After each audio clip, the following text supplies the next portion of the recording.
ആദിയിൽ വിശ്വം മെനഞ്ഞു മോദ സൃഷ്ടി ചെയ്താദാമിനെയും രക്ഷയായി മണ്ണിലണഞ്ഞു കാവായി അഗ്നിയായി തന്നാത്മവർഷം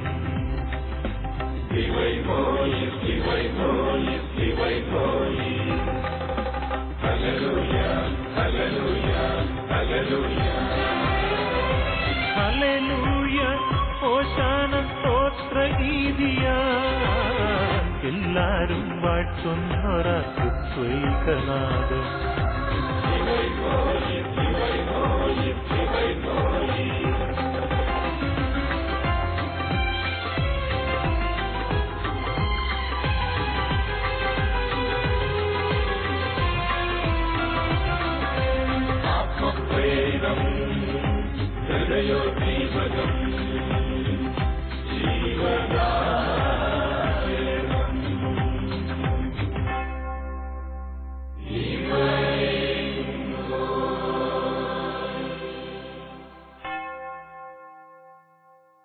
ഇന്ന് നോമ്പുകാലത്തിലെ 6ാമത്തെ ആഴ്ചയിലേക്ക് നമ്മൾ കടന്നിരിക്കുന്നു. ഈ ആഴ്ചയിൽ നമുക്കായി നൽകപ്പെടുന്ന വചനഭാഗത്തെ നമ്മൾ ധ്യാനിക്കുകയും അതിന്റെ വിചിന്തനങ്ങൾ നടത്തുകയും ചെയ്യാം. ഇന്നത്തെ സുവിശേഷ ഭാഗം യോഹന്നാന്റെ സുവിശേഷം 10-ാം അധ്യായം 11 മുതൽ 18 വരെയുള്ള തിരുവചനങ്ങളാണ്. ഞാൻ നല്ല ഇടയനാകുന്നു എന്ന് യേശു പറഞ്ഞു തുടങ്ങുന്ന ഒരു സുവിശേഷ ഭാഗമാണ് ഇന്നത്തെ സുവിശേഷ ഭാഗം. ആടുകൾക്ക് വേണ്ടി കരുതലുള്ള ഇടയനാണ്, ആടുകളെ സ്നേഹിക്കുന്ന ഇടയനാണ്. കർത്താവ് വചനത്തിൽ പറയുന്നത് പോലെ ആടുകൾക്ക് വേണ്ടി ജീവൻ കൊടുക്കുന്ന ഇടയനാണ്. ഒരു കഥയുണ്ട്. ഒരിക്കലൊരു മനുഷ്യൻ യാത്ര പോവുകയാണ്. വളരെ വിജനമായ ഒരു പ്രദേശം, ആൾപ്പാർപ്പില്ലാത്ത ഒരു സ്ഥലം. അവിടെ ഇയാളിങ്ങനെ ഒരുപാട് നടന്നു. അങ്ങനെ നടന്ന് നല്ല ക്ഷീണമായി. വെയിലുണ്ട്, അതുകൊണ്ട് തന്നെ അയാളാകെ തളർന്നു. വെള്ളം കുടിക്കണമെന്ന് തോന്നി. പക്ഷെ അവിടെ എങ്ങും വെള്ളം കിട്ടാനുള്ള സാധ്യതകളില്ല. അവിടെ ആളുകളില്ലാത്ത ഇടമായതുകൊണ്ട്, വീടുകളില്ലാത്ത സ്ഥലമായതുകൊണ്ട് ഒരു ഇടവും അയാൾക്ക് കിട്ടിയില്ല. ഒരൽപ്പം വെള്ളം കുടിക്കാനായിട്ടുള്ള സാധ്യതകളും ഉണ്ടായില്ല. അവസാനം അയാൾ ഇങ്ങനെ നടന്ന് കുറച്ചെത്തിക്കഴിഞ്ഞപ്പോൾ ഒരു പഴയ ഹാൻഡ് പമ്പ് കാണുകയാണ്. ആ ഹാൻഡ് പമ്പിന്റെ അടുത്ത് ചെന്നു നോക്കിക്കഴിഞ്ഞപ്പോൾ പഴയതാണ്, ഏകദേശം തുരുമ്പെടുത്ത് തുടങ്ങിയിട്ടുണ്ട്. അത് അയാളൊന്ന് അടിച്ചു നോക്കി, അതിൽ വെള്ളമില്ല. അയാൾക്ക് ആകെ നിരാശയായി. ഇനി കുറച്ച് മുന്നോട്ട് നീങ്ങിക്കഴിഞ്ഞാൽ അയാളാകെ ക്ഷീണിച്ച് വീഴുമെന്ന് അയാൾക്കറിയാം. അങ്ങനെ വീണ്ടും പരതി നോക്കിയപ്പോൾ അടുത്തൊരു ജഗ്ഗിരിക്കുന്നു. അയാൾക്ക് സന്തോഷമായി തുറന്നു നോക്കി, അതിൽ വെള്ളമുണ്ട്. അയാൾ ആ വെള്ളം കുടിക്കാനായിട്ട് ആഗ്രഹിച്ച് അതെടുക്കുമ്പോൾ ആ ജഗ്ഗിൽ എഴുതി വച്ചിരിക്കുന്ന ഒരു കാര്യം കണ്ടു. അതിലിങ്ങനെയാണ് എഴുതി വച്ചിരിക്കുന്നത്: ഈ ജഗ്ഗിലെ വെള്ളം ഹാൻഡ് പമ്പിൽ ഒഴിച്ച് അടിക്കുക, അപ്പോൾ നിങ്ങൾക്ക് ആവശ്യത്തിനുള്ള വെള്ളം കിട്ടും. എന്നിട്ട് നിങ്ങൾ കുടിച്ചു കഴിഞ്ഞ് വീണ്ടും ഈ ജഗ്ഗ് നിറച്ചു വയ്ക്കുക. അടുത്തു വരുന്ന ഒരാൾക്ക് ഉപകാരപ്പെട്ടേക്കാം. അയാൾ ഇത് കണ്ടപ്പോഴേക്കും ആകെ ധർമ്മസങ്കടത്തിലായി. കാരണം ഹാൻഡ് പമ്പിൽ നോക്കുമ്പോൾ ഒരു തുള്ളി വെള്ളം പോലും കിട്ടാനില്ല. പിന്നെയുള്ളത് ഈ ജഗ്ഗിലെ വെള്ളമാണ്. അത് ആ ഹാൻഡ് പമ്പിലേക്ക് വീണ്ടും ഒഴിച്ചു കഴിഞ്ഞാൽ പിന്നെ അതിൽ നിന്ന് വെള്ളം കിട്ടുമോ, എന്തു ചെയ്യണമെന്നറിയാതെ അയാൾ വിഷമിക്കുകയാണ്. അവസാനം തീരുമാനിച്ചു, ഈ പമ്പിലേക്ക് തന്നെ വെള്ളമൊഴിക്കാം. അയാൾ അതിലേക്ക് വെള്ളമൊഴിച്ചു. പിന്നെ അതിനുശേഷം അടിക്കാൻ തുടങ്ങി. ആദ്യം യാതൊരു തരത്തിലുള്ള അനക്കവുമില്ല. പിന്നെ കുറച്ചു കഴിഞ്ഞപ്പോഴേക്കും വീണ്ടും അടിച്ചു കഴിഞ്ഞപ്പോഴേക്കും പതിയെ വെള്ളം വന്നു തുടങ്ങി. പിന്നെ ഇഷ്ടംപോലെ വെള്ളമായി. അയാള് തൃപ്തി വരുവോളം കുടിച്ചു. എന്നിട്ട് ആ ജഗ്ഗിൽ വെള്ളം നിറച്ച് അയാൾ അവിടെ വെച്ച് പോരുകയാണ്. മറ്റുള്ളവരെ പറ്റി കരുതലുള്ള ഒരു മനുഷ്യൻ. ഒരുപക്ഷെ അയാൾ കരുതലില്ലാത്ത ഒരാളായിരുന്നെങ്കിൽ ആ ജഗ്ഗിലെ വെള്ളം അയാൾ എടുത്ത് കുടിക്കുമായിരുന്നു. എന്നിട്ട് അയാൾ യാത്ര തുടരുമായിരുന്നു. പിന്നീട് വരുന്ന ഒരു മനുഷ്യന് നമ്മൾ ഓരോരുത്തരും ഈ ഒരു ഇടയ ദൗത്യത്തിലേക്ക് വിളിക്കപ്പെട്ടിരിക്കുന്നു എന്ന്. വംശത്തിൽപ്പെട്ട ആളുകൾ പലരും ഇടയന്റെ ജോലി ചെയ്തുകൊണ്ടിരുന്നവരാണ്. വളരെ സുപരിചിതമാണ് ആളുകളെ സംബന്ധിച്ചിടത്തോളം. ഇടയനും ആടുകളുമൊക്കെ അവിടെയുള്ള സമതല പ്രദേശങ്ങളിലും അവിടെയുള്ള കുന്നിൻ പ്രദേശങ്ങളിലുമൊക്കെ ആടുകളെയും നയിച്ച് നടക്കുന്ന ഇടയന്മാരെയൊക്കെ അവിടെയുള്ള ആളുകൾ എന്നും കാണാറുണ്ട്. അതുകൊണ്ട് തന്നെ യേശു അത് പറഞ്ഞപ്പോൾ അവർക്ക് വളരെ പെട്ടെന്ന് മനസ്സിലായി ആരാണ് ഒരു ഇടയനെന്ന്, ഒരു ഇടയന്റെ ദൗത്യം എന്തെന്ന് ഒക്കെ അവർക്ക് പെട്ടെന്ന് മനസ്സിലായി. അതുകൂടാതെ തന്നെ പഴയ നിയമത്തിൽ നമ്മൾ നോക്കിക്കഴിയുമ്പോൾ കർത്താവ് ഇടയനാകുന്നു എന്ന് പറഞ്ഞുകൊണ്ട് ഇടയനോട് ദൈവത്തെ തന്നെ താരതമ്യപ്പെടുത്തി പറയുന്ന വചനങ്ങൾ നമ്മൾ ഒരുപാട് കാണുന്നുണ്ട്. സങ്കീർത്തനങ്ങളിലായാലും പ്രവാചക ഗ്രന്ഥങ്ങളിലായാലും നമ്മൾ ദൈവത്തെ ഇടയനുമായി താരതമ്യപ്പെടുത്തിക്കൊണ്ടുള്ള ഒരുപാട് സങ്കല്പങ്ങൾ കാണും. നമുക്ക് വളരെ സുപരിചിതമായ സങ്കീർത്തനം 23-ാം അധ്യായം 1-ാമത്തെ തിരുവചനം, അവിടെ നമ്മൾ ഇങ്ങനെ വായിക്കുന്നുണ്ട്: കർത്താവ് എന്റെ ഇടയനാകുന്നു, എനിക്ക് ഒന്നിനും കുറവുണ്ടാവുകയില്ല. നമ്മൾ എത്രയോ വട്ടം കേട്ടിട്ടുള്ള ഒരു വചനഭാഗമാണിത്. സങ്കീർത്തകൻ ദൈവത്തെ ഇടയനോട് താരതമ്യപ്പെടുത്തി പറയുകയാണ്, കർത്താവ് എന്റെ ഇടയനാണ്, എനിക്കൊന്നിനും കുറവുണ്ടാവുകയില്ല. കാരണം ഒരു നല്ല ഇടയൻ അങ്ങനെയാണ്. ആടുകളുടെ നന്മ മാത്രം കാക്ഷിക്കുന്നവനാണ് ഇടയൻ. അതുകൊണ്ട് തന്നെ എന്റെ ദൈവം എന്റെ ഇടയനാണെങ്കിൽ എന്നെ സംബന്ധിച്ചിടത്തോളം എന്റെ ദൈവത്തിന് കരുതലുണ്ട്. എനിക്ക് ഒരു കുറവുമില്ലാത്ത രീതിയിൽ എന്റെ ദൈവം എന്നെ നയിക്കും. അത് സങ്കീർത്തകൻ പറഞ്ഞു തരുന്ന ഒരു കാര്യമാണ്. വീണ്ടും പ്രവാചക ഗ്രന്ഥങ്ങളിലേക്ക് വന്നാൽ ഇടയനെ പോലെ അവിടുന്ന് ആട്ടിൻകൂട്ടത്തെ മേയ്ക്കുന്നു, അവിടുന്ന് ആട്ടിൻകുട്ടികളെ കരങ്ങളിൽ മാറോട് ചേർത്ത് തള്ളയാടുകളെ സാവധാനം നയിക്കുന്നു. യെശയ്യാ പ്രവാചകൻ ദൈവത്തിന്റെ സ്നേഹത്തെപ്പറ്റി, ദൈവത്തിന്റെ കരുതലിനെപ്പറ്റി മനസ്സിലാക്കി തരാൻ വേണ്ടി പറയുന്നൊരു കാര്യമാണ്. ഇടയനെ പോലെ അവിടുന്ന് ദൈവം തന്റെ ആടുകളെ മേയ്ക്കുന്നു. എന്നിട്ട് എന്താണ് ചെയ്യുന്നത്? ആട്ടിൻകുട്ടികളെ കരങ്ങളിൽ മാറോട് ചേർത്ത് പിടിക്കും. എന്നിട്ട് മുതിർന്ന ആടുകളെ, തള്ള ആടുകളെയൊക്കെ അങ്ങനെ പതിയെ നടത്തിക്കൊണ്ടുപോകും. ഇത്ര മനോഹരമായ ഒരു ഉപമയാണ് യെശയ്യാ പ്രവാചകൻ പറഞ്ഞു തരുന്നത്. വീണ്ടും എസക്കിയേൽ പ്രവാചകന്റെ ഗ്രന്ഥത്തിൽ ഇതാ ഞാൻ തന്നെ ആടുകളെ അന്വേഷിച്ച് കണ്ടുപിടിക്കും, ആടുകൾ ചിതറിപ്പോയാൽ ഇടയൻ അവയെ അന്വേഷിച്ചിറങ്ങും, അതുപോലെ ഞാൻ എന്റെ ആടുകളെ അന്വേഷിക്കും. കാറ് നിറഞ്ഞ് അന്ധകാരപൂർണമായ ആ ദിവസം ചിതറിപ്പോയ ഇടങ്ങളിൽ നിന്നെല്ലാം ഞാൻ അവയെ വീണ്ടെടുക്കും.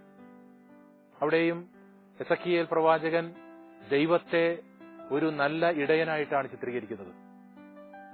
ചിതറിപ്പോയ ആടുകളെ, കൂട്ടം വിട്ടുപോയ ആടുകളെ, ആല വിട്ടുപോയ ആടുകളെ തേടിയിറങ്ങുന്ന ഇടയനാണ് ദൈവമെന്ന് എസക്കിയേൽ പ്രവാചകൻ പറയുകയാണ്. ഒരുപക്ഷെ അങ്ങനെ ചിതറിപ്പോകുന്ന ആടുകളെ ഇടയൻ തേടി പിടിച്ച് അവയെ തിരിച്ചു കൊണ്ടുവരുന്നത് പോലെ ദൈവം ചിതറിപ്പോയ ആടുകളുടെ പിന്നാലെ പോയി അവയെ കണ്ടുപിടിച്ച് തിരിച്ചു കൊണ്ടുവരും എന്ന് എസക്കിയേൽ പ്രവാചകൻ പറഞ്ഞു വെക്കുകയാണ്. ഇവിടെയൊക്കെ ദൈവത്തെ ഇടയനുമായിട്ട് താരതമ്യപ്പെടുത്തിക്കൊണ്ട് ദൈവത്തിന്റെ സ്നേഹത്തെപ്പറ്റി, ദൈവത്തിന്റെ കരുതലിനെ പറ്റി പറഞ്ഞു തരികയാണ്.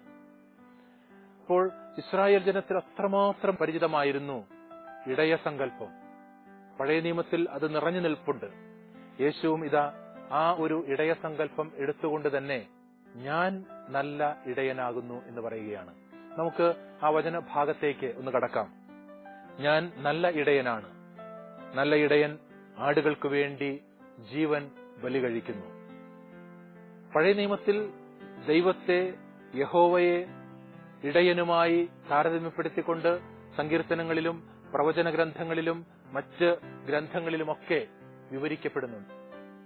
ആ ഒരു സങ്കല്പം എടുത്തുകൊണ്ട് യേശു തന്നെ പറയുകയാണ്, ഞാൻ നല്ല ഇടയനാകുന്നു. പ്രിയപ്പെട്ടവരെ, ഈ ഒരു പ്രയോഗം നമ്മൾ പ്രത്യേകമായിട്ട് ശ്രദ്ധിക്കേണ്ടതാണ്. ബൈബിൾ പണ്ഡിതന്മാർ പറയും, യേശു വളരെ അസന്നിഗ്ധമായി ഞാൻ നല്ല ഇടയനാകുന്നു എന്ന് പറയുന്നത് വഴി തന്റെ ദൈവത്വത്തെ പോലും വെളിപ്പെടുത്തുന്നുണ്ട്. കാരണം പഴയ നിയമത്തിൽ ദൈവം ഇടയനായിട്ട് ചിത്രീകരിക്കപ്പെട്ടപ്പോൾ യേശു ഇതാ വന്നുകൊണ്ട് പുതിയ നിയമത്തിൽ ഞാൻ നല്ല ഇടയനാകുന്നു എന്ന് വെളിപ്പെടുത്തുകയാണ്. ഏഗോ ഏമി എന്ന് പറയുന്ന ഒരു രീതിയുണ്ട്, ദൈവത്തിന്റെ വെളിപ്പെടുത്തലാണിത്. പുറപ്പാടിന്റെ പുസ്തകത്തിൽ മോശയ്ക്ക് ദൈവം വെളിപ്പെടുത്തുന്നത് ഞാൻ ആകുന്നവൻ ആകുന്നു എന്ന് പറഞ്ഞുകൊണ്ടാണ്. ഞാൻ ആകുന്നവൻ ആകുന്നു. അങ്ങനെയേ ദൈവത്തിന് വെളിപ്പെടുത്താൻ പറ്റൂ. ദൈവത്തിനൊരു പ്രത്യേകമായിട്ടുള്ള പേര് കൂടെ പറയാൻ പറ്റില്ലല്ലോ. ഞാൻ തോമസ് ആണെന്നോ പത്രോസ് ആണെന്നോ ഒന്നും പറയാൻ പറ്റില്ലല്ലോ. ഞാൻ ആകുന്നവൻ ആകുന്നു എന്നാണ് കർത്താവ് പറഞ്ഞത്. ദൈവം വെളിപ്പെടുത്തിയത് മോശയ്ക്ക് അങ്ങനെയാണ് വെളിപ്പെടുത്തിയത്. ആ രീതിയെ, ആ പ്രയോഗത്തെയാണ് ഏഗോ ഏമി എന്ന് പറയുന്നത്, ഞാൻ ആകുന്നു എന്ന് പറയുന്നത്. കർത്താവ് ഇന്നത്തെ സുവിശേഷത്തിൽ പറയുന്നു, ഞാൻ നല്ല ഇടയനാകുന്നു. പ്രിയപ്പെട്ടവരെ, അങ്ങനെ ദൈവത്തിന് മാത്രമേ പറയാനാകൂ. കാരണം നല്ല ഇടയൻ എന്ന് പറയുന്നത്, ആടുകൾക്ക് വേണ്ടി ജീവൻ കൊടുക്കുന്ന ഇടയൻ എന്ന് പറയുന്നത് ദൈവം മാത്രമാണ്. അതുകൊണ്ടാണ് അവിടുന്ന് പറയുന്നത് ഞാൻ നല്ല ഇടയനാകുന്നു. ഈ ഏഗോ ഏമി എന്ന് പറയുന്ന പ്രയോഗം, ആകുന്നവൻ ആകുന്നു എന്ന് പറയുന്ന പ്രയോഗം കർത്താവ് പല പ്രാവശ്യമായിട്ട് ആവർത്തിക്കുന്നുണ്ട്. പ്രത്യേകിച്ച് യോഹന്നാന്റെ സുവിശേഷത്തിൽ ഞാൻ പ്രകാശമാകുന്നു എന്ന് പറയുമ്പോൾ, ഞാൻ ജീവന്റെ അപ്പമാകുന്നു എന്ന് പറയുമ്പോൾ ഒക്കെ ഈ പ്രയോഗമാണ് കർത്താവ് നടത്തുന്നത്. അതെല്ലാം കർത്താവിന്റെ ദൈവത്വത്തെ വെളിപ്പെടുത്തുന്ന പ്രയോഗങ്ങളാണ്. ഇന്നത്തെ ഈ സുവിശേഷ ഭാഗത്തും നമ്മൾ കാണുന്നത് ഞാൻ നല്ല ഇടയനാകുന്നു എന്ന് പറഞ്ഞുകൊണ്ട് കർത്താവ് ഏറ്റവും വലിയ ഇടയനായി തന്നെ നമ്മുടെ മുമ്പിൽ അവതരിപ്പിക്കുകയാണ്. ദൈവമാകുന്ന ഇടയൻ, യഹോവയാകുന്ന ഇടയൻ, ആ ഇടയൻ തന്നെയാണ് കർത്താവ് എന്ന് നമുക്ക് മനസ്സിലാക്കി തരികയാണ്. അവിടെ പറയുന്നത് എന്താണ്? ഞാൻ നല്ല ഇടയനാണ്. ആ ഒരു വിശേഷണം, നല്ല എന്ന ഒരു വിശേഷണം ഇടയനോടുകൂടി ചേർത്തിട്ടാണ് കർത്താവ് പറയുന്നത്. ഞാൻ നല്ല ഇടയൻ എന്ന് പറയുമ്പോൾ ഒരുപക്ഷെ പെട്ടെന്ന് നമ്മുടെ മനസ്സിൽ വരുന്നൊരു ചിന്ത എന്ന് പറയുന്നത്, അങ്ങനെയാണെങ്കിൽ ചീത്ത ഇടയന്മാരുണ്ടോ എന്നുള്ളത് തന്നെയാണ്. പ്രിയപ്പെട്ടവരെ, തീർച്ചയായിട്ടും നമ്മളത് ഒന്ന് വിവേചിച്ച് മനസ്സിലാക്കേണ്ടത് തന്നെയാണ്. കർത്താവ് വളരെ വളരെ വ്യക്തമായിട്ട് തന്നെ പറഞ്ഞു തരുന്ന ഒരു കാര്യമാണ് ഞാൻ നല്ല ഇടയനാണ് എന്ന് പറയുമ്പോൾ. മോശം ഇടയന്മാർ, ചീത്ത ഇടയന്മാർ ഉണ്ട് എന്ന് തന്നെയാണ് കർത്താവ് പറഞ്ഞു വെക്കുന്നത്. അതിനുശേഷമുള്ള ആ ഭാഗങ്ങളിലൊക്കെ, സുവിശേഷത്തിന്റെ ഭാഗങ്ങളിലൊക്കെ ആരാണ് നല്ല ഇടയനെന്നും ആരാണ് ചീത്ത ഇടയനെന്നും ഒക്കെ വളരെ വ്യക്തമായിട്ട് നമുക്ക് മനസ്സിലാക്കി തരുന്നുണ്ട്. അപ്പോൾ കർത്താവ് പറയുന്നു ഞാൻ നല്ല ഇടയനാണ്. ഈ ഇടയൻ എന്ന് പറയുന്നത് എന്താണ്, നല്ല ഇടയൻ എന്ന് പറയുന്നത് എന്താണെന്ന് കർത്താവ് വളരെ വ്യക്തമായിട്ട് അതിൽ പറഞ്ഞു തരുന്നുണ്ട്. നല്ല ഇടയൻ എന്ന് പറയുന്നത് ആടുകൾക്ക് വേണ്ടി ജീവൻ ബലി കൊടുക്കുന്നവനാണ്. പ്രിയപ്പെട്ടവരെ, യേശുവിന്റെ കേൾവിക്കാരെ സംബന്ധിച്ചിടത്തോളം, അന്നത്തെ ആ കാലഘട്ടത്തിലെ കേൾവിക്കാരെ സംബന്ധിച്ചിടത്തോളം ആടുകൾക്ക് വേണ്ടി ജീവൻ കൊടുക്കുന്ന ഇടയൻ എന്ന് പറയുന്നത് ഒരു പുതിയ അറിവായിരുന്നു അവർക്ക്. കാരണം അവരുടെയൊക്കെ സങ്കല്പത്തിലിരിക്കുന്നത് ഇടയനു വേണ്ടി ജീവൻ കൊടുക്കുന്ന ആടുകളെ പറ്റിയാണ്. ഇടയനു വേണ്ടി ജീവൻ കൊടുക്കുന്ന ആടുകൾ. എന്തിനാണ് ഒരു ഇടയൻ ആടുകളെ വളർത്തുന്നത്? ആടുകളെ വളർത്തുന്നത് അയാളുടെ നേട്ടത്തിന് വേണ്ടിയിട്ടാണ്, അയാളുടെ നന്മയ്ക്ക് വേണ്ടിയിട്ടാണ്, അയാളുടെ ഉപയോഗത്തിന് വേണ്ടിയിട്ടാണ്. നമുക്കൊക്കെ അറിയാമല്ലോ, നമ്മുടെ വീടുകളിൽ ആടുകളായാലും പശുക്കളായാലും കോഴികളായാലും ഒക്കെ വളർത്തുന്നത് നമുക്ക് നേട്ടമുണ്ടാകാൻ വേണ്ടിയിട്ടല്ലേ. അന്ന് ആ കാലഘട്ടത്തിൽ അവരുടെ ചിന്താഗതി അങ്ങനെയൊക്കെ തന്നെയായിരുന്നു. ആടുകളെ വളർത്തുന്നത് അവരുടെ നന്മയ്ക്ക് വേണ്ടി, അവരുടെ നേട്ടത്തിന് വേണ്ടി. പക്ഷേ നല്ല ഇടയൻ ആരാണെന്ന് കർത്താവ് പറയുന്നു? ആടുകൾക്ക് വേണ്ടി ജീവൻ കൊടുക്കുന്നവൻ, ആടുകൾക്ക് വേണ്ടി ജീവൻ കൊടുക്കുന്നവൻ. ഒരു പുതിയ ഇടയ സങ്കല്പം, അതാണ് കർത്താവ് കൊടുത്തത്. ആടുകളെ സംരക്ഷിക്കുന്ന, ആടുകൾക്ക് വേണ്ടി എല്ലാം ത്യജിക്കുന്ന, ആടുകൾക്ക് വേണ്ടി സ്വന്തം ജീവൻ പോലും കൊടുക്കുന്ന ഇടയ സങ്കല്പമാണ് കർത്താവ് നമുക്ക് പറഞ്ഞു തരുന്നത്. നമുക്ക് ഇങ്ങനെ ചിന്തിക്കാം, ഒരു സാധാരണ ഇടയൻ എന്ന് പറയുമ്പോൾ ആ സാധാരണ ഇടയൻ എന്താണ് ചെയ്യുന്നത്? ആടുകൾക്ക് തീറ്റ കൊടുക്കും, ആടുകളെ തോളിലേറ്റ് നടത്തും വേണമെങ്കിൽ. കാരണം നടക്കാൻ പറ്റാത്ത ആടുകളെയൊക്കെ തോളിൽ അടുക്കി പിടിച്ചുകൊണ്ടൊക്കെ പോകും. ആടുകളെ വിശ്രമിക്കാൻ വിടും, ആടുകളെ എല്ലാ സംരക്ഷണവും കൊടുത്ത് അവിടെ വേലിയൊക്കെ കെട്ടി അതിൽ കിടത്തും. ഒരുപക്ഷെ രാത്രികാലങ്ങളിലൊക്കെ ജാഗരണമിരിക്കും ഈ ആടുകൾക്ക് വേണ്ടി. അതൊക്കെ ഒരു ഇടയൻ ചെയ്യുന്ന ഒരു കാര്യമാണ്, സാധാരണ ഇടയൻ ചെയ്യുന്ന ഒരു കാര്യമാണ്. അപ്പോഴും പ്രിയപ്പെട്ടവരെ ഓർക്കുക, ഈ ആടുകൾക്ക് വേണ്ടി ഇങ്ങനെയുള്ള കാര്യങ്ങളൊക്കെ ഇടയൻ ചെയ്യുമ്പോൾ അവന്റെ മനസ്സിൽ ഒരു ചിന്തയുണ്ട്, ഈ ആടുകളെ വളർത്തുന്നത് വഴിയായിട്ട് കുറെ നേട്ടങ്ങൾ ഉണ്ടാകണം. ഒന്നുകിൽ പാല് കിട്ടണം, എന്നിട്ട് അത് വിറ്റ് കാശ് വേണം. അതല്ലെങ്കിൽ അതിന്റെ രോമം കത്തിരിച്ച് അത് കൊടുക്കാനാകണം. അല്ലെങ്കിൽ അതിനെ കൊന്ന് അതിന്റെ ഇറച്ചി വിൽക്കാനോ അല്ലെങ്കിൽ സ്വന്തം ഉപയോഗത്തിന് വേണ്ടിയിട്ട് വേണം. അപ്പോൾ നേട്ടം, ഒരു കച്ചവട മനസ്സെപ്പോഴും അതിലുണ്ട്. അതാണ് ഒരു സാധാരണ ഇടയൻ എന്ന് പറയുന്നത്. അത് തെറ്റു പറയാൻ പറ്റില്ല, ഒരു സാധാരണ ഇടയന്റെ രീതി അങ്ങനെയാണ്. പക്ഷേ കർത്താവ് പറയുന്നു, ഞാൻ നല്ല ഇടയനാണ്. ഞാൻ എനിക്കൊരു നേട്ടത്തിന് വേണ്ടിയിട്ടല്ല എന്റെ ആടുകളെ കൊണ്ട് നടക്കുന്നത്. എന്റെ ആടുകളുടെ നേട്ടത്തിന് വേണ്ടിയിട്ടാണ് ഞാൻ അവയെ കൊണ്ട് നടക്കുന്നത്. അതുമാത്രമല്ല, എന്റെ ജീവൻ പോലും ഞാൻ എന്റെ ആടുകൾക്ക് വേണ്ടി കൊടുക്കും. പ്രിയപ്പെട്ടവരെ, ഒരു വലിയ മാറ്റം, ഇടയസങ്കല്പത്തിലെ ഒരു വലിയ മാറ്റമാണ് നമ്മൾ കാണുന്നത്. തന്റെ ആടുകൾക്ക് വേണ്ടി ജീവൻ കൊടുക്കുന്ന ഇടയനെ പറ്റി കർത്താവ് പറഞ്ഞു തന്നുകൊണ്ട് ഒരു വലിയ സങ്കല്പമാറ്റം തന്നെ കർത്താവ് നടത്തുകയാണ്. വെറുതെ പറയുകയായിരുന്നില്ലല്ലോ കർത്താവ്. തന്റെ ജീവിതത്തിൽ കർത്താവ് അത് കാണിച്ചു തന്നു. ആടുകൾക്ക് വേണ്ടി ജീവൻ കൊടുത്ത ഇടയൻ തന്നെയാണ് താനെന്ന് അവിടുന്ന് കാണിച്ചു തന്നു. കുരിശിൽ നമ്മൾ അതാണല്ലോ കാണുന്നത് പ്രിയപ്പെട്ടവരെ. തന്റെ ജീവൻ മറ്റുള്ളവർക്ക് വേണ്ടി ത്യജിച്ചുകൊണ്ട് ആടുകൾക്ക് വേണ്ടി ജീവൻ കൊടുക്കുന്ന, ആടുകൾക്ക് വേണ്ടി സ്വയം ഇല്ലാതാകുന്ന ഇടയനാണ് താനെന്ന് അവിടുന്ന് വെളിപ്പെടുത്തി. ഈ ഇടയസങ്കല്പത്തിലേക്കാണ് കർത്താവ് നമ്മെ ഓരോരുത്തരെയും വിളിക്കുന്നത്. ഇടയനല്ലാത്തവനും ആടുകൾ സ്വന്തമല്ലാത്തവനുമായ കൂലിക്കാരൻ ചെന്നായി വരുന്നത് കാണുമ്പോൾ അവയെ ഉപേക്ഷിച്ച് ഓടിപ്പോകുന്നു. അവൻ ഓടിപ്പോകുന്നത് കൂലിക്കാരനായതുകൊണ്ടും ആടുകളെപ്പറ്റി താല്പര്യമില്ലാത്തതുകൊണ്ടുമാണ്. അപ്പോൾ നമ്മൾ ആദ്യം കണ്ട ആ ഭാഗത്തിന്റെ ഒരു വ്യാഖ്യാനം എന്ന് പറയാം. രണ്ടാമത്തേത്, ഞാൻ നല്ല ഇടയനാകുന്നു എന്ന് അവിടുന്ന് പറഞ്ഞു. ഇനി മോശമിടയൻ ആരാണ് എന്ന് കർത്താവ് ഇതാ പറഞ്ഞു തരികയാണ് നമുക്ക്. ഇടയനല്ലാത്ത ഇടയൻ, ഇടയനല്ലാത്ത ഇടയൻ, കൂലിക്കാരനായ ഇടയൻ, ഇവരൊക്കെ മോശമിടയന്മാരാണ്. ഒരുപക്ഷെ ഇടയനായിട്ട് നടക്കുന്നുണ്ടാകാം, ആടുകളെ കൊണ്ടുപോകുന്നുണ്ടാകാം. പക്ഷേ ഇടയമനസ്സില്ലാത്ത ഇടയൻ, ഇടയമനസ്സില്ലാത്ത ഇടയൻ. ഇടയമനസ്സെന്ന് പറയുന്നത് എന്താണ്? ആടുകളെ പറ്റിയുള്ള കരുതലാണ്. യേശു പറഞ്ഞു തരുന്നത് പോലെ തന്റെ ജീവൻ പോലും ആടുകൾക്ക് വേണ്ടി കൊടുക്കുന്ന ഇടയനാണ്. അതാണ് ഇടയമനസ്സെന്ന് പറയുന്നത്. പക്ഷേ ഈ ഇടയമനസ്സില്ലാത്ത ഇടയന്മാർ ഒരുപക്ഷെ ഉണ്ടാകാം. കാണുമ്പോൾ ഇടയന്മാരാണ്, ആടുകളെ കൊണ്ടുപോകുന്നുണ്ട്, ആടുകളെ നയിക്കുന്നുണ്ട്. പക്ഷേ ഒരു പ്രത്യേക സാഹചര്യം വന്നു കഴിഞ്ഞാൽ അവരുടെ രക്ഷയ്ക്ക് വേണ്ടി അവർ നടക്കും. അവർ ഓടിപ്പോകും. ചിലപ്പോൾ ആടുകളെയൊക്കെ ഉപേക്ഷിച്ച് ഓടിപ്പോകും. ആടുകളെപ്പറ്റി ചിന്തയില്ലാതെ, ആടുകളുടെ സംരക്ഷണം പോലും മറന്നുകൊണ്ട് ചിലപ്പോൾ അവർ പോകും. യേശുദാണ് പറയുന്നത്, ഇടയന്മാരല്ലാത്ത ഇടയന്മാരെ സൂക്ഷിക്കണം. ഇടയ മനസ്സില്ലാത്ത ഇടയന്മാരെ വളരെയധികം ശ്രദ്ധിക്കണമെന്ന് കർത്താവ് പറയുകയാണ്. നമുക്ക് ഗത്സമൻ തോട്ടത്തിൽ കർത്താവ് പറഞ്ഞ ആ വചനം നമ്മുടെ ചിന്തയിലേക്കൊന്ന് കൊണ്ടുവരുന്ന നല്ലതാണ്. അവിടുത്തെ ആ ഇടയ മനസ്സ് എത്രമാത്രം വലുതായിരുന്നു എന്ന് നമുക്ക് മനസ്സിലാക്കണമെങ്കിൽ ആ ഒരു വചനം മതി. അവിടെ കർത്താവ് തന്നെ ബന്ധിക്കാൻ വരുന്നവരോട് പറയുന്നൊരു കാര്യമാണ്, നിങ്ങൾ എന്നെയാണ് അന്വേഷിക്കുന്നതെങ്കിൽ ഇവർ പൊയ്ക്കൊള്ളട്ടെ. കർത്താവ് അങ്ങനെയാണ് പറഞ്ഞത്. നിങ്ങൾ എന്നെയാണല്ലോ പിടിക്കാൻ വന്നത്, എന്നെയാണല്ലോ ബന്ധിക്കാൻ വന്നത്, എങ്കിൽ എന്നെ നിങ്ങൾ ബന്ധിച്ചുകൊള്ളുക. ഇവർ പൊയ്ക്കൊള്ളട്ടെ. എന്റെ കൂടെയുള്ള ഈ ശിഷ്യന്മാർ, എന്റെ കൂടെ ഉണ്ടും ഉറങ്ങിയും കഴിഞ്ഞവർ, അവർ പൊയ്ക്കൊള്ളട്ടെ, അവരെ ഉപദ്രവിക്കരുത്.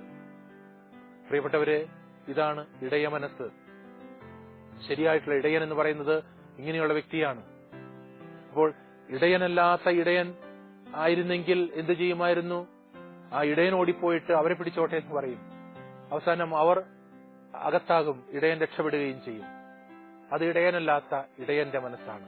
ഇടയ മനസ്സുള്ള വ്യക്തികളായിട്ട് നമ്മൾ മാറണം. ഇനി കൂലിക്കാരനായ ഇടയൻ, അതും മോശമായിട്ടുള്ള ഇടയനാണ്. കൂലിക്കാരനായ ഇടയൻ എന്ന് പറയുന്നത് അവനും കൂലിക്ക് വേണ്ടിയിട്ടാണ് ചെയ്യുന്നത്. അവന്റെ ഹൃദയത്തിൽ നിന്ന് ആ ആടുകളെ നോക്കണം, സംരക്ഷിക്കണം എന്നുള്ള ചിന്ത കൊണ്ട് വരുന്നതല്ല. മറിച്ച് അവന് കൂലി കിട്ടണം. അന്നത്തെ ദിവസം കൂലി അവന് വേണം. അതിനുവേണ്ടിയിട്ട് ആടുകളെ കൊണ്ടു നടക്കുന്നു. വൈകുന്നേരമാകുമ്പോൾ കൂലി മേടിച്ചുകൊണ്ട് പോകുന്നു, അത്രമാത്രം. ആടുകളോടൊരു സ്നേഹം പോലുമില്ല, ആടുകളോടൊരു കരുതൽ പോലുമില്ല. അങ്ങനെയുള്ള വ്യക്തികളായിട്ട് കൂലിക്കാരായ ഇടയന്മാരെയും കാണും. അങ്ങനെയുള്ളവരല്ല നമ്മൾ എന്ന് കർത്താവ് പറയുകയാണ്. ഇടയന്മാരല്ലാത്ത ഇടയരാകാനല്ല നമ്മൾ വിളിക്കപ്പെട്ടത്. കൂലിക്കാരായ ഇടയന്മാരായിട്ടല്ല നമ്മൾ വിളിക്കപ്പെട്ടത്. മറിച്ച് നല്ല ഇടയന്മാരായിട്ടാണ് നമ്മൾ വിളിക്കപ്പെട്ടതെന്ന് കർത്താവ് പറയുകയാണ്. ഗ്വാട്ടിമാലയിൽ 1981 രക്തസാക്ഷിത്വം വരിച്ച ഒരു വൈദികനുണ്ട്. അദ്ദേഹത്തിന്റെ പേര് സ്റ്റാൻലി ഫ്രാൻസിസ്. ജർമ്മനിയിലാണ് ജനിച്ചത്. അദ്ദേഹം ഒരു മിഷണറിയായിട്ട് ഗ്വാട്ടിമാലയിലേക്ക് പോയി.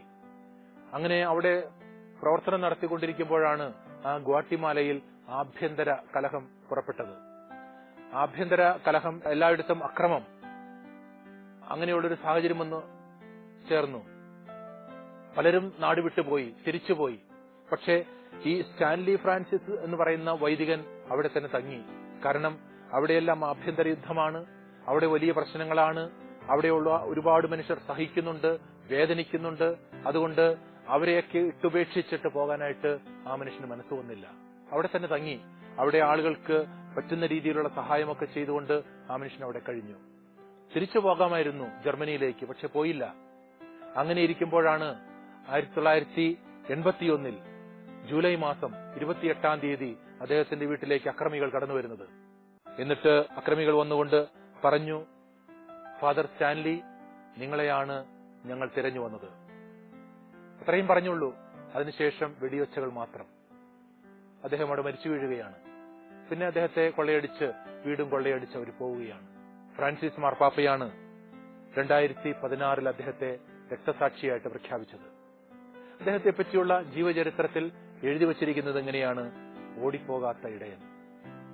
ഓടിപ്പോകാത്ത ഇടയൻ, തന്റെ ആടുകൾക്ക് വേണ്ടി ജീവൻ കൊടുക്കുന്ന ഇടയൻ, കരുതലുള്ള ഇടയൻ. ഓടിപ്പോകാമായിരുന്നു, പക്ഷേ അവിടെ നിന്ന് ഓടിപ്പോയില്ല. ആടുകൾക്ക് വേണ്ടി ജീവൻ കൊടുക്കുന്ന ആ ഒരു സമയം വരെ അദ്ദേഹം അതിനുവേണ്ടി കാത്തിരുന്നു. ആടുകൾക്ക് വേണ്ടി, തന്റെ ഇടയ ഗണത്തിനു വേണ്ടി, അജഗണത്തിനു വേണ്ടി തന്റെ ജീവൻ കൊടുത്ത് അവിടെ തന്നെ വീഴുകയാണ് ആ മനുഷ്യൻ. ഓടിപ്പോകാത്ത, സംരക്ഷണം കൊടുക്കുന്ന ഇടയനായിരിക്കണം നല്ല ഇടയനെന്ന് കർത്താവ് പറയുകയാണ്. നമുക്ക് അടുത്ത വചനഭാഗത്തേക്ക് പോകാം. യോഹന്നാന്റെ സുവിശേഷം 10-ാം അധ്യായം 14-15 തിരുവചനങ്ങളാണ്. ഞാൻ നല്ല ഇടയനാണ്, പിതാവ് എന്നെയും ഞാൻ പിതാവിനെയും അറിയുന്നത് പോലെ ഞാൻ എനിക്കുള്ളവയെയും എനിക്കുള്ളവ എന്നെയും അറിയുന്നു. ആടുകൾക്ക് വേണ്ടി ഞാൻ ജീവൻ അർപ്പിക്കുന്നു. ഞാൻ നല്ല ഇടയനാണ് എന്ന് പറഞ്ഞുകൊണ്ട് എങ്ങനെയുള്ള ഇടയനാണ് ഞാൻ എന്നുകൂടി യേശു തന്നെ വെളിപ്പെടുത്തുകയാണ്. പിതാവ് എന്നെയും ഞാൻ പിതാവിനെയും അറിയുന്നു, അതുപോലെ തന്നെ ഞാൻ എനിക്കുള്ളവയെയും എനിക്കുള്ളവ എന്നെയും അറിയുന്നു. പിതാവും പുത്രനും തമ്മിലുള്ള ആ ബന്ധം, അത് ഏറ്റവും ഗാഢമായിട്ടുള്ളൊരു ബന്ധമാണ്, ഏറ്റവും സുദൃഢമായിട്ടുള്ളൊരു ബന്ധമാണ്, ഏറ്റവും ഊഷ്മളമായിട്ടുള്ളൊരു ബന്ധമാണ് പിതാവും പുത്രനും എന്ന് പറഞ്ഞാൽ ദൈവ പിതാവും യേശുവും തമ്മിലുള്ള ബന്ധം തന്നെയാണ്.